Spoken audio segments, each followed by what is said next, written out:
Tous les dossiers sociopolitiques, éducatifs, économiques, sanitaires, environnementaux, sécuritaires et sportifs de la province de l'Ituri sont traités dans la sonnette. Je crois qu'aller traiter le problème des Congolais à l'étranger, c'est bon, mais toujours mieux d'abord attaquer père, de chercher une solution interne. Et vous savez des déclarations, des fois incendiaires. On dit qu'il ne faut pas discuter avec eux, il ne faut rien faire, ils doivent seulement aller en affaires. Mais nous avons tous vu qu'ils ne sont pas, ils sont toujours là, ils ne sont pas en affaires. C'est quelque part, il y a lieu de discuter avec eux, de trouver un compromis. Mais cela nécessite l'implication du chef de l'État lui-même. Il doit prendre vraiment des décisions courageuses. Sinon, le phénomène ça va continuer. Donc, la sécurité en Ituri doit être aussi gérée avec beaucoup de tact. Moi, j'ai vu à Kinshasa, et des fois, les gens ont une idée controversée comme on dit. Pour les uns, ils minimisent ce qui se passe en Ituri. Bon, ils disent dans les jargons de Lingala, et ça, ils ne comprennent pas ce qui se passe. La souffrance, elle est réelle en Ituri. Ça, c'est vrai. Les gens souffrent. Mais c'est diversement commenté à Kinshasa, la capitale. C'est un phénomène sur lequel l'État doit se pencher convenablement. Il y en a qui en ont transformé comme un fonds de commerce. Ça dure pour eux. Plus ça dure, plus ils ont de l'argent. Vous trouvez aussi des leaders locaux aussi qui en profitent.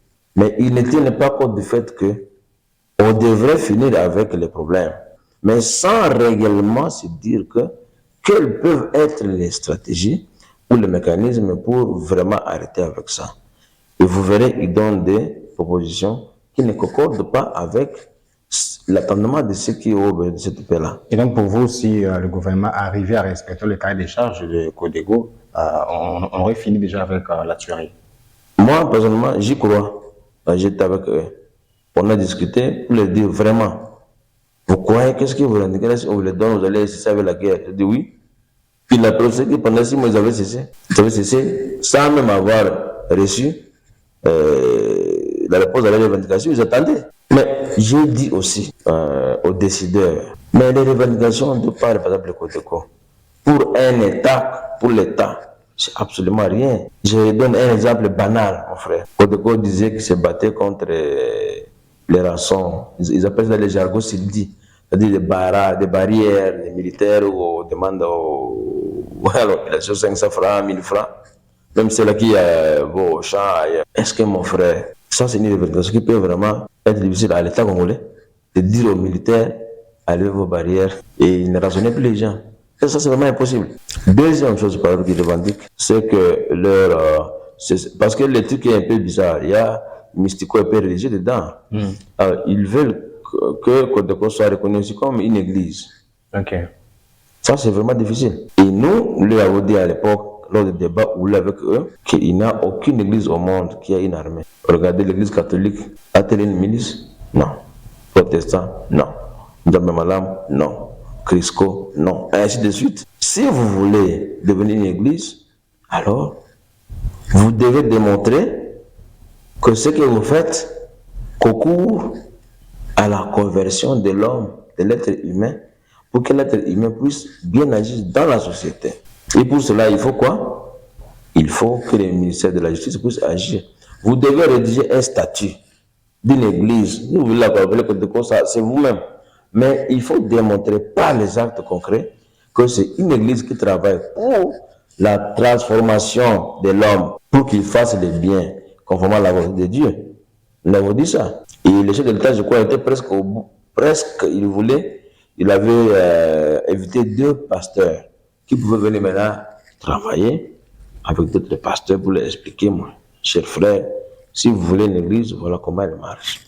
Ça n'a pas été fait. Et vous, si ils disent que non, ils veulent de l'armée, mais pas de problème.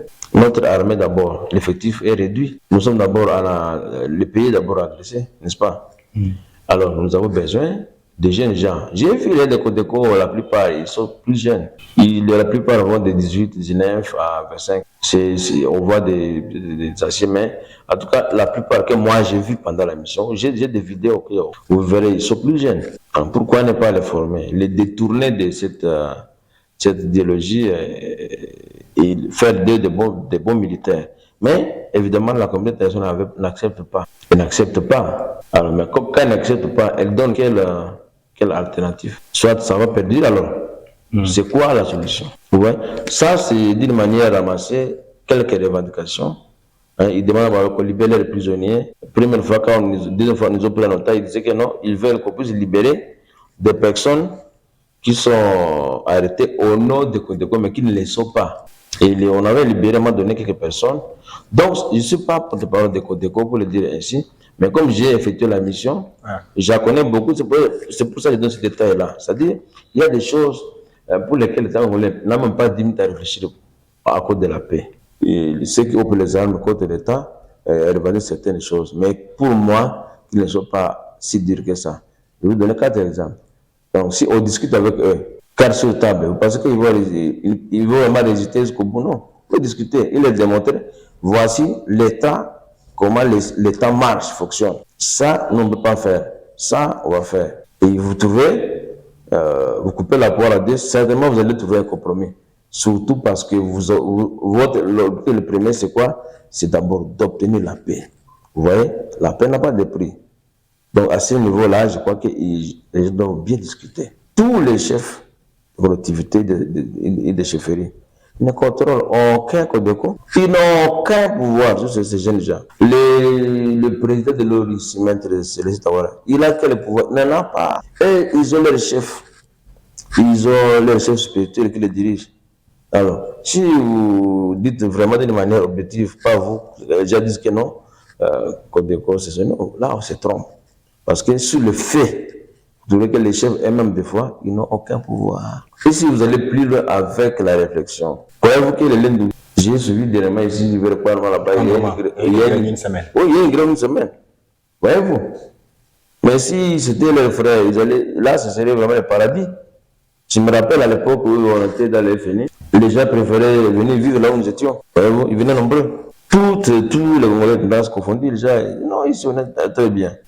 Alors, si vous étiez un gouverneur aujourd'hui, quelle solution, quelle initiative pouvez-vous prendre pour mettre complètement fin à l'insécurité? Il y a un président qui me disait ceci, un président chef de l'État disait, si vous voulez développer votre pays, il faut tenir compte de la sécurité. Et dans leur pays, dans le budget national, les 1/3 c'est pour la sécurité. Si vous n'avez pas la sécurité, vous voulez développer quoi? Vous ne pouvez pas aller à l'église, vous ne pouvez pas étudier, vous ne pouvez pas faire le commerce. Les soupçonnements, d'abord la sécurité. Et c'est la question que vous posez. Moi, je vais mettre l'accent sur les groupes armés d'abord. D'abord, les groupes armés nationaux. Les Congolais, Codeco, les Zaïre, les Tchinakima, tout ce monde-là. Il faut travailler sur ces gens-là. S'asseoir vraiment avec eux d'une manière sincère. Discuter avec eux pour qu'ils nous disent réellement qu'est-ce qu'ils veulent exactement sans une arrière-pensée pour avoir du calme dans la province. Ça ne marchera pas.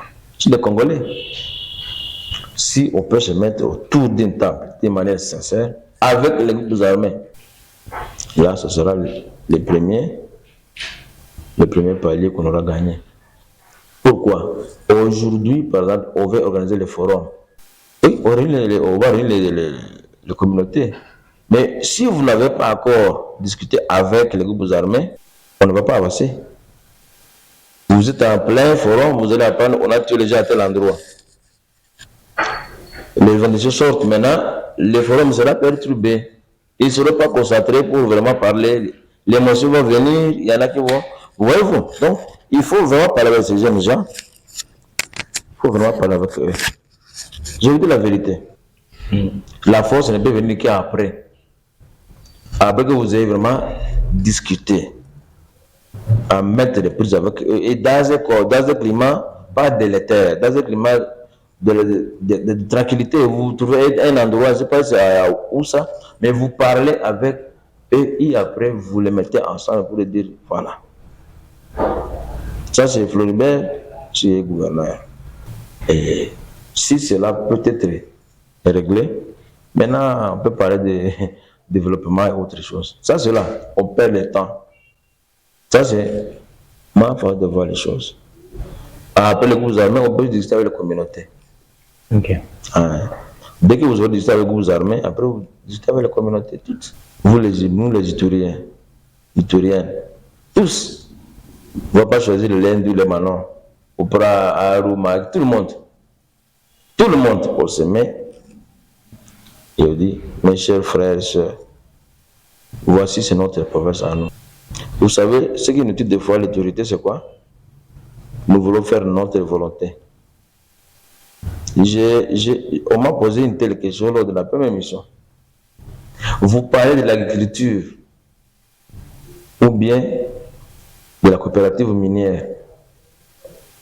Alors j'ai demandé la question à ceux-là qui cultivent, qu'est-ce qu'ils veulent exactement? Ou nous verrons avec non, nous allons faire ça, telle agriculture. Ou là j'ai posé la question de quoi ils ont besoin.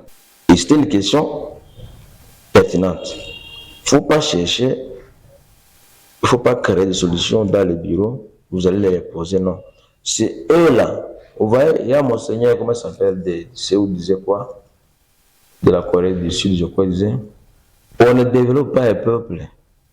Un peuple se développe. Si moi, je pose même la question, moi je voudrais vous aider, mais à ma manière, sans savoir de quoi vous avez besoin.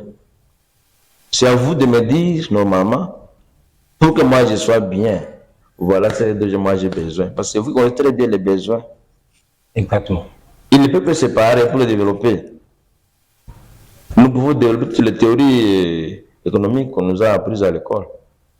Mais il faut aller d'en bas pour monter en haut. Est-ce qu'il faut continuer à chercher son droit que les armes? Est-ce qu'il faut continuer à s'entretuer, surtout tuer la population, même qui est victime d'ailleurs, pour réclamer ses revendications? Dans l'art militaire, j'aurais appris que si vous donnez l'arme à quelqu'un qui ne connaît pas ce qu'on fait avec l'arme, il devient criminel. Si vous donnez les véhicules à ceux qui ne savent pas conduire, il va tuer des gens. Au groupe aux armées, je dis seulement un seul mot. Tous, chacun là où il est. Première des choses, qu'ils cessent entre eux de se provoquer les uns et les autres. Les moments pendant que l'État n'a pas donné une solution définitive, d'abord qu'ils cessent avec les provocations les uns contre les autres. Si ils sont d'accord avec le programme PDRCS, qui se manifeste. L'État, le programme est là, qui se manifeste. Troisièmement, s'ils pensent qu'on doit discuter, mais qu'ils viennent, mais qu'ils disent la vérité. Pas bien. Ça, c'est mon point de vue que je leur donne. Nous avons aussi le FNI qui était armé. Alors, le problème, c'est qu'il y a une vérité qui est difficile à avaler, mais qu'on doit dire. Okay. Les Kinois disent ceci. On ne fait pas le deuil de l'État. Ça veut dire l'État ne passe jamais. L'État reste éternel. Voyez-vous? Alors, comme l'État reste éternel, ne finit pas. Je crois que c'est le moment pour eux de bien réfléchir. Chaque groupe armé là où il se trouve, qui réfléchit sur une feuille de route, une voie de sortie. Si eux pensent que le PDRCS ne les intéresse pas, ou bien la main ne les intéresse pas, ils n'ont qu'à dire qu'ils se mettent assis chacun là où il est pour dire voilà ce que moi je pense pour notre avenir, ou bien de leur mouvement, et comment on peut résoudre les problèmes de la sécurité, parce qu'on nous accuse. Voilà ce que nous pouvons mener comme contribution pour que la paix revienne. Parce que de leur accrochage, les civils en pâtissent. Donc il faudrait vraiment chacun, Codeco, je crois, Bassa ou les autres, et Zahir, China Kilima, il faut qu'ils se mettent quelque part d'abord. Ça sera aussi un pas.